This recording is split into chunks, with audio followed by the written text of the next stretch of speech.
The numbers on the screen pulsed in a harsh, unforgiving red.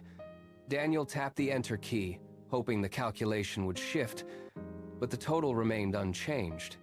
He leaned back, the cheap wooden chair groaning under his weight. The apartment was quiet, save for the hum of a refrigerator that struggled to keep the milk cold. Every line on the spreadsheet represented hours of labor, yet the bottom row whispered the same truth. They were losing ground. He rubbed his eyes, the skin dry and tight. It was the same cycle every month. They tracked every cent, cut every corner, and still, the math refused to balance. The air in the room felt heavy, stagnant with the scent of stale coffee and unwashed dishes. He heard the floorboard creak in the hallway. Sophia stepped into the room, her gaze drifting to the screen before landing on his face. She did not need to ask for the numbers. The silence between them was heavy, thick with the unspoken recognition that their best effort was not enough. He stared at the screen, unable to look away, waiting for a miracle that refused to appear. Sophia pulled a stack of envelopes from the counter and laid them out. The electric bill was higher than expected. She pointed to the figure, her finger trembling slightly. Daniel stood up, his chair scraping loudly against the floor. He paced the narrow strip of carpet between the table and the window. He did not look at the bill. He looked at the wall. "I worked every overtime shift they offered this month," he said, his voice sharp. He grabbed a pen and slammed it onto the table. The plastic casing cracked. Sophia pulled her hand back, pressing her palms against the edge of the counter. She argued that the grocery budget had already been stripped to the bone. Daniel countered by naming a purchase she had made 2 weeks ago. The conversation spiraled, shifting from the numbers on the page to a catalog of past mistakes. Every defense was met with a fresh accusation. The apartment felt smaller, the walls closing in as they circled each other. Sophia stopped talking, turned, and walked into the bedroom. Daniel remained in the kitchen, staring at the unpaid pile, his breathing jagged. The silence that followed was colder than the one before. They were in the same room, yet miles apart. The apartment remained silent for an hour. Daniel sat at the kitchen table, the unpaid bills still scattered before him like debris. He watched the second hand of the wall clock tick, each movement marking another second of their lives slipping into unproductive friction. He looked toward the bedroom door. Sophia sat on the edge of the bed, her back to the door, staring at the blank wall. The weight of their reality pressed against his chest. He stood up, his movements stiff, and walked to the doorway. He leaned against the frame, watching the way her shoulders rose and fell with each shallow breath. The cycle was clear now. They were exhausting themselves to stay in the same place, trading their time for a future that never arrived. He looked at his own hands, then back at the room they had built together. It was a life of effort without direction. He cleared his throat, the sound sharp in the quiet room. Sophia turned her head, her eyes locking onto his. Daniel held her gaze, refusing to look away or retreat. He spoke, his voice steady, stripped of the earlier defensive edge. "We cannot live like this." Sophia stood up slowly. She did not look away. She nodded once, a sharp, decisive movement that acknowledged the truth of his words. The fear was still there, but the uncertainty had finally found its target. Sophia walked into the kitchen, her movements purposeful. She reached across the table, gathered the scattered envelopes, and stacked them into a single, neat pile. The tension that had defined the room for weeks seemed to settle as the workspace cleared. Daniel joined her, pulling out the chair opposite hers. He reached into the nearby shelf, his hand brushing past old magazines and dust, until his fingers closed around the spine of a worn book. He set it down between them. The cover was faded, but the weight of it felt significant against the laminate tabletop. Sophia pulled her chair closer, the legs scraping softly against the floor. They did not speak, but the focus in the room had shifted. No more pointing fingers, no more cataloging failures. They opened the book to the middle, the pages crackling as they flattened the binding. Daniel traced a line of text with his finger, highlighting a specific passage. Sophia leaned in, her eyes scanning the words.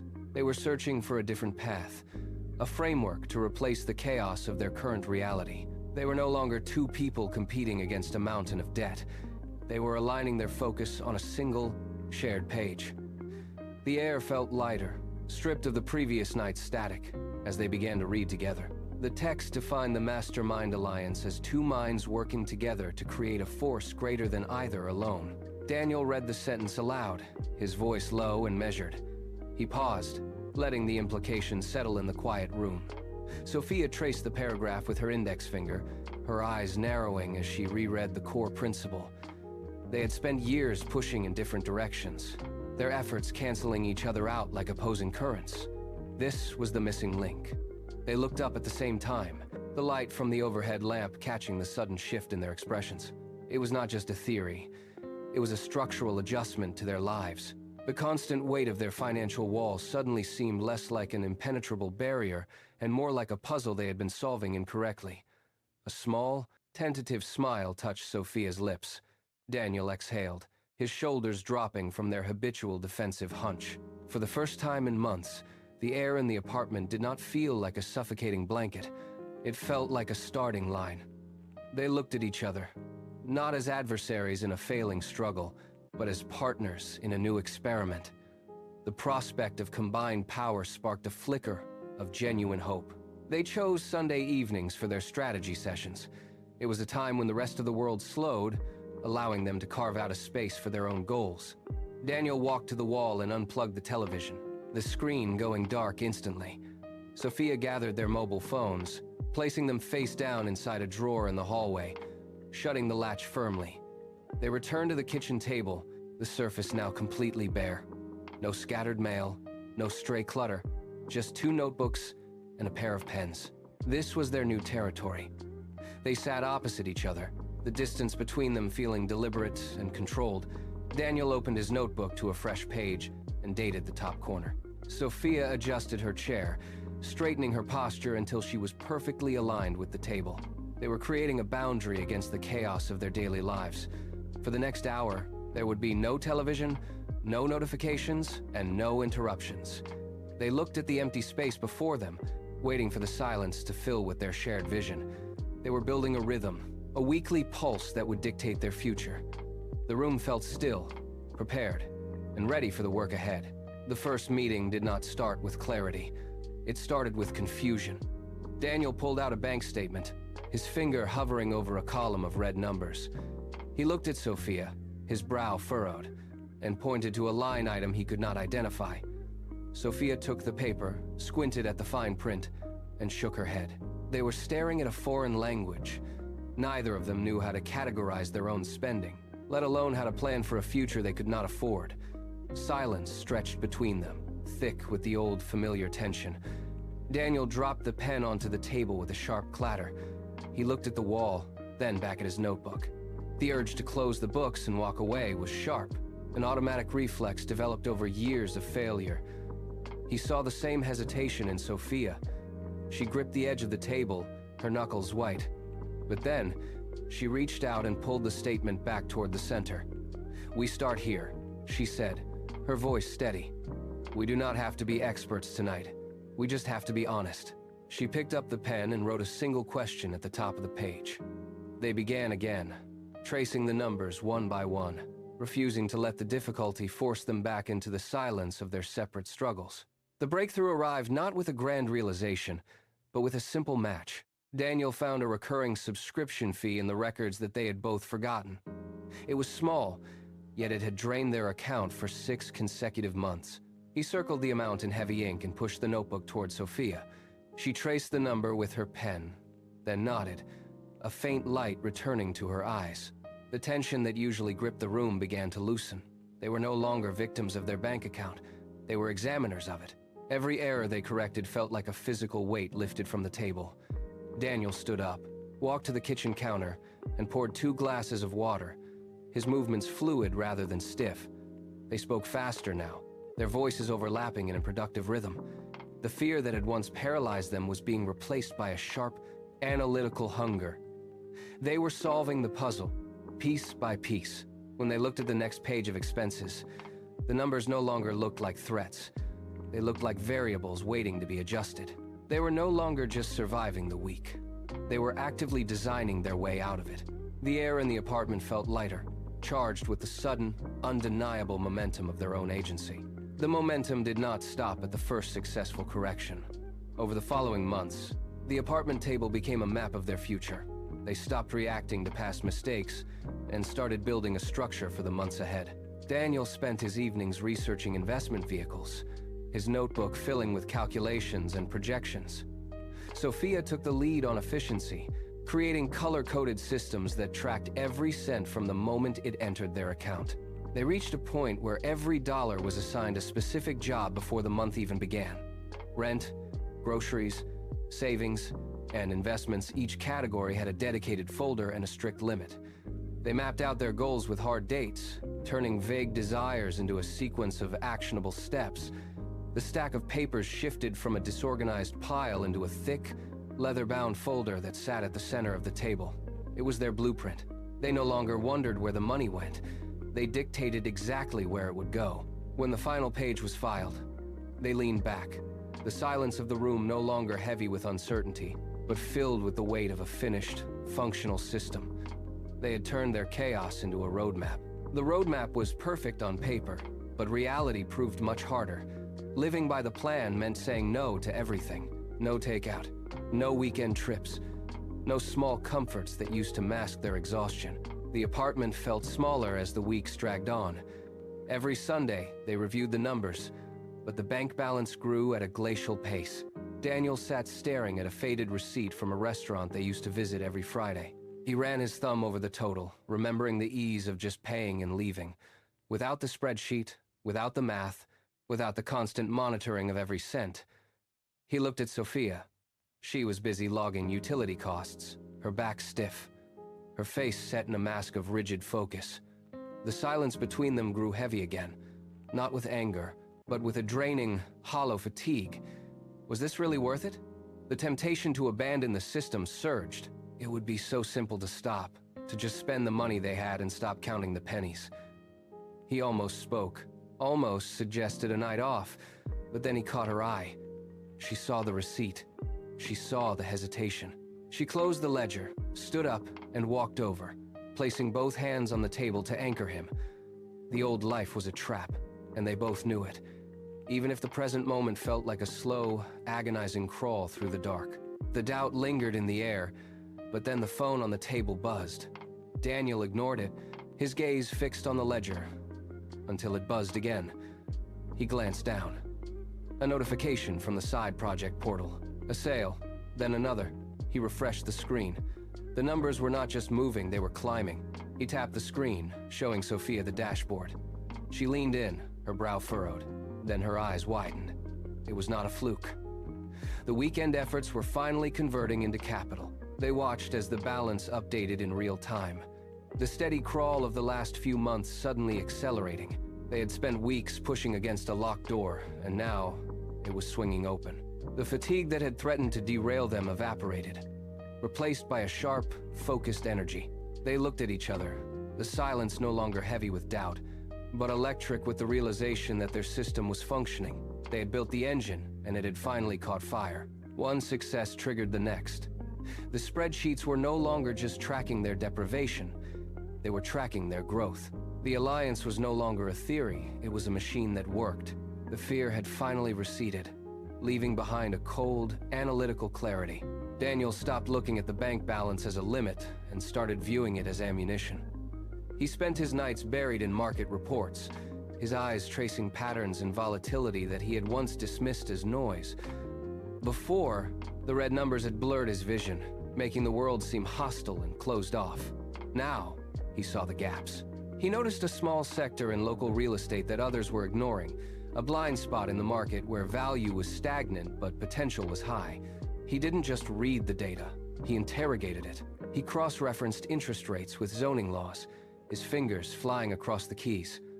A month ago, he would have panicked at the sight of a fluctuating chart. Tonight, he measured the risk, calculated the entry point, and felt the pulse of the market beneath his fingertips. He found a property listing that had sat dormant for weeks. To anyone else, it was a liability. To Daniel, it was the first leverage point in their new strategy. He marked the location on a map, sat back, and realized his perspective had undergone a permanent shift. The world was no longer a place to be survived. It was a landscape of levers waiting to be pulled. While Daniel mastered the external market, Sophia turned her focus inward to the engine of their household. The scattered receipts and forgotten due dates vanished. She built a central command station on their kitchen table. Every expense was categorized, every recurring cost was audited, and every recurring subscription was scrutinized for value. She didn't just organize their money, she re-engineered their time. She drafted a weekly workflow that eliminated the friction of daily decisions, automating their savings and prioritizing their most productive hours. When Daniel brought home data, she converted it into execution. She set up a color-coded ledger that tracked their progress against specific milestones, turning vague goals into a rigid, visible roadmap. She scrutinized their habits, identifying the hidden leaks where energy and capital were being wasted. Every morning, they checked the dashboard she designed. It provided a clear, objective view of their trajectory. The chaos that once defined their apartment was replaced by a disciplined, rhythmic efficiency. They were no longer victims of their expenses. They were the architects of their own output. Sophia had turned their life into a machine that demanded precision and rewarded consistency. The results were immediate, measurable, and entirely under their control. The relentless pace finally caught up to Daniel. 3 months of tracking market shifts and calculating risks reached a breaking point. He sat at his desk at midnight, staring at a spreadsheet that refused to align. His fingers hovered over the keyboard, but his mind had gone blank. He tried to force the numbers, but the logic slipped away. He had overextended his reach. He stood up, paced the small room, and rubbed his temples, the weight of their ambitions suddenly feeling like a physical burden. He was ready to pull back, to abandon the current project entirely.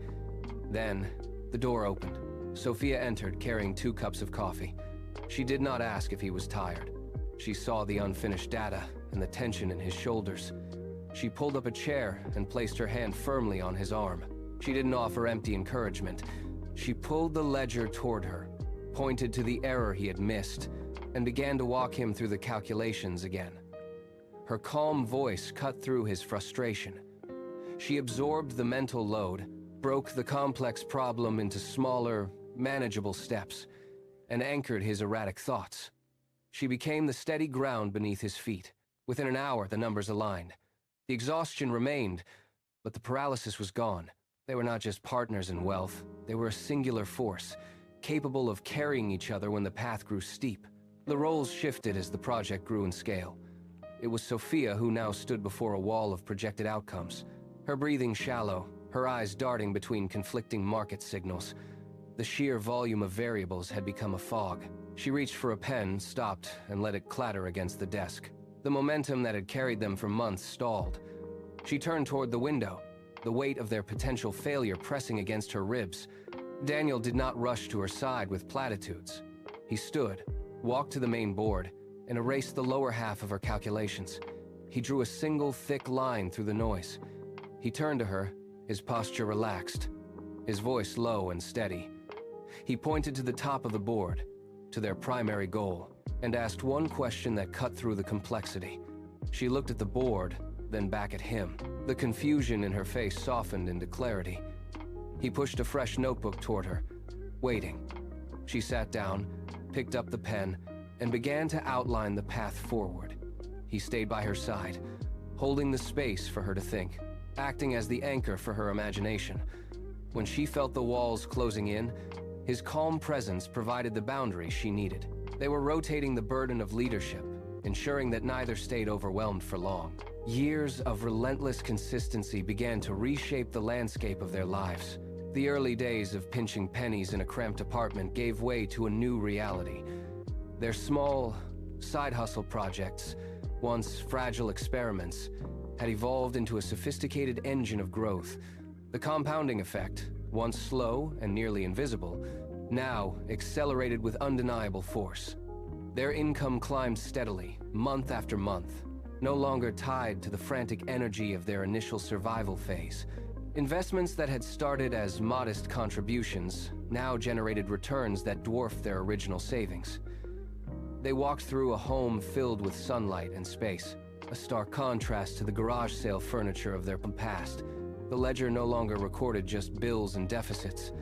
It tracked an expanding portfolio of assets, They saw the results in the way they moved through the world with the quiet confidence of people who had built their own floor.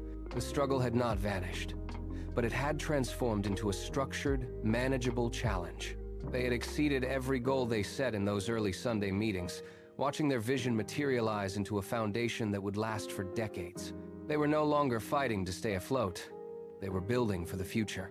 Others began to notice. Friends visited their home and stared at the quiet order of their lives, searching for a shortcut in the scenery. They whispered about windfalls, secret inheritances, or perhaps just a stroke of extraordinary luck that had tipped the scales in their favor. They saw the calm in Daniel and the ease in Sophia, assuming it was a sudden arrival rather than a slow, deliberate construction. One evening, a friend cornered Daniel near the bookshelf, eyes searching for the source of his stability. The friend asked outright what had changed everything, waiting for a whisper of a magic bullet or a hidden raise. Daniel leaned back, his expression devoid of mystery. He offered no tales of chance or fortune. He looked the man in the eye and spoke with total clarity. "We stopped fighting separately and started attacking together."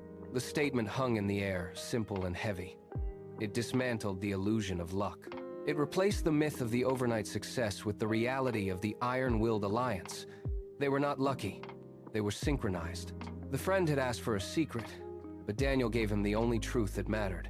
They had moved from two individuals enduring the same storm to a single force that commanded the weather. By the time they reached their late 40s, the math had finally shifted in their favor. The struggle to cover basic needs was a distant, fading memory. They stood on the peak of a mountain they had built one brick at a time. Their investments now generated steady, reliable income that required no daily labor to sustain. The world had opened up in ways they once thought were reserved for others. They walked into travel agencies and booked flights without checking the price. They walked through neighborhoods they once only admired from a distance and considered their options. Every morning was a blank slate, not a list of looming debts. They possessed the freedom to work on projects that fueled their curiosity rather than projects that simply paid the rent. They could choose to spend a Tuesday afternoon in a gallery or a weekend focused on a new venture without the shadow of a bank balance hanging over their heads. They had successfully navigated the gap between wishing for a better life and engineering one. They were no longer reacting to the demands of the world. They were setting the terms of their own existence. The impossible had become their baseline reality. Despite the scale of their success, the bank accounts and the real estate portfolios were not what Daniel and Sophia discussed over coffee. They looked at the numbers, certainly, but they looked at each other with more frequency and intent. The wealth was a byproduct, a secondary outcome of the system they had refined over decades. They recognized that the true value of their journey lay in the bedrock of their relationship. They had endured the stress of the early years, the lean months, and the uncertainty of their first ventures, and emerged with something far more resilient than money. It was a rare, unbreakable trust. Every decision had been a test of their unity, and every test had served to forge a stronger bond. They had learned to read each other's intent during the quietest moments of planning. They had developed a shared language of problem-solving that existed far beyond the reach of external pressures. They realized that if every asset were stripped away, they would still possess the only capital that had ever mattered: their absolute, unwavering allegiance. They had invested in the partnership, and that investment had paid dividends that no market could ever replicate. Their greatest achievement was the fact that they remained, at their core, a single, inseparable team. The principle they unearthed in that old, worn book held the weight of a physical law. Daniel and Sophia proved that no one succeeds entirely alone. The Mastermind Alliance was not a theoretical concept. It was the engine that pulled them out of the cramped apartment and into the life they now occupied. It was the tool that dismantled their arguments and replaced them with a shared, forward-moving mission. When they stopped fighting as isolated individuals and began attacking their obstacles as a singular force, the physics of their situation shifted permanently. They were two ordinary people who chose to align their visions until their individual strengths compounded into something far greater than the sum of their parts. This is the mechanism by which struggle is transformed into victory. It requires the surrender of ego and the total commitment to a united purpose. They built a future that neither could have touched in isolation because they mastered the power of the alliance. Their story remains a blueprint for anyone standing before a spreadsheet of red numbers, facing the same uncertainty. the way out is not found in solitary effort.